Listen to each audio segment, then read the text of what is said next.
Isang mapagpalang araw po sa ating lahat. Ako nga pala si Binibining Jessamy Untulan mula sa MSU Buog na may kursong Bachelier ng Edukasyon sa Larangan ng Filipino o BSED Filipino 1. At ngayon ay aalamin natin kung papaano ang tamang pagbigkas ng mga katinig at patinig. Ngunit bago natin simulan kung paano bigkasin ang mga katinig at patinig, atin munang tukuyin ang paraan at punto ng artikulasyon.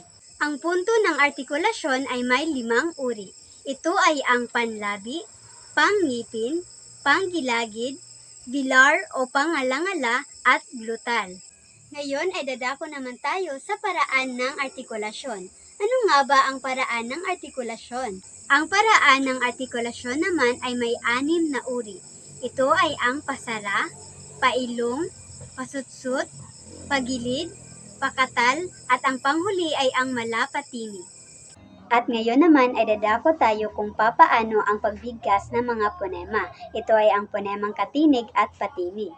May 21 ponema sa Filipino, 16 na katinig at 5 patinig. Ang paraan ng artikulasyon ay may WT at MT, na ang ibig sabihin ay walang tinig at may tinig.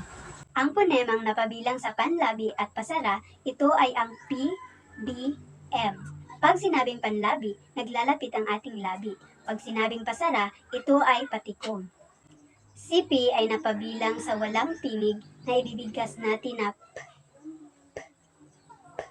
Halimbawa, papel, payong, panyo. Si B naman ay may tinig na bibigkasin na B, B, B. Halimbawa, bata, baso, babangon. Si M naman ay napabilang sa panlabi at sa pailong na binibigkas na Halimbawa, masaya, mata. Ang T ay napabilang sa pangipin at pasara. Ito ay walang tinig na bibigkasin natin na T, T, T, T. Halimbawa, tatay, trabaho. Ang D naman ay napabilang sa pangipin at pasara na may tinig. Ito ay binibigkas na D, D, D. Halimbawa, dalandan. Ang E naman ay napabilang sa pangipin at pailong. Ito ay bibigkasin na Halimbawa, nanay, natin. Lumalabas ang hangin sa ilong. Ang kasunod ay sa panggilagid. Ito ay may ponemang S, L, R. Ang S ay napabilang sa pagilid at pasutsot.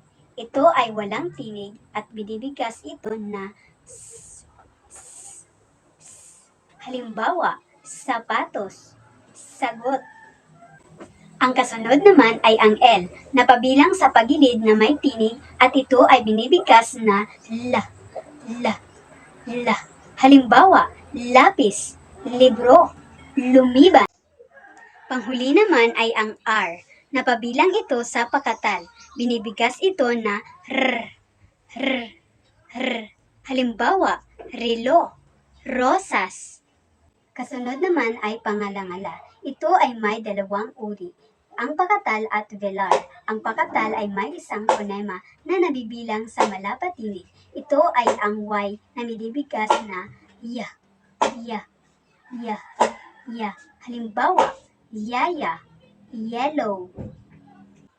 Kasunod naman ay ang velar na may 3 ponema. Ito ay ang K, G, W. Ang K at G ay napabilang sa pasara. Ang K ay walang tinig na binibigkas na K, K, K.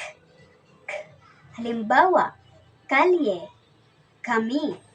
Ang G naman ay may tinig na binibigkas na G, G, G. Halimbawa, gawain, gagamitin. Ang W naman ay napabilang sa malapatinig na binibigkas na W, W, W, W. Halimbawa, watawat, wala. At ang panghuli ay ang glutal. Ito ay may isang ponema na napabilang sa pasutsot. Ito ay ang ponemang H na binibigkas na H, H, H. Halimbawa, hapdi, hablot, hampas, hati.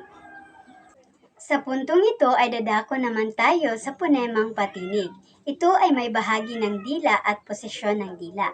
Sa posisyon ng dila ay may mataas, gitna at mababa. At sa bahagi naman ng dila ay may harap, sentral at likod. Ang posisyon ng ating dila sa ponemang A ay nasa mababa at ang bahagi naman ng ating dila ay nasa sentral. Kaya ito ay binibigkas na A, A, A. Halimbawa, aklat, alaala. Pag sinabing ang posisyon ng ating dila ay nasa gitna at ang bahagi ng ating dila ay nasa harap. Kaya ito ay binibigkas na e. Halimbawa, ewan, ensayo. Ang posisyon ng ating dila sa ponemang I ay nasa mataas at ang bahagi naman ng ating dila ay nasa harap. Kaya ito ay binibigkas na I. Halimbawa, ilaw, ibon. Pag sinabi nating O, ang posisyon ng ating dila ay nasa gitna at ang bahagi naman ng ating dila ay nasa likod. Kaya ito ay binibigkas na O. Halimbawa, oras, opinyon. Pag sinabi naman natin U, ang posisyon ng ating dila ay nasa mataas at ang bahagi naman ng ating dila ay nasa likod. Kaya ito ay binibigkas na U. Halimbawa, ulan, upuan. I, O, U. Kaya magkaiba ang posisyon at bahagi ng aking dila. Balikan natin. A, I, O, at U. I, O, U.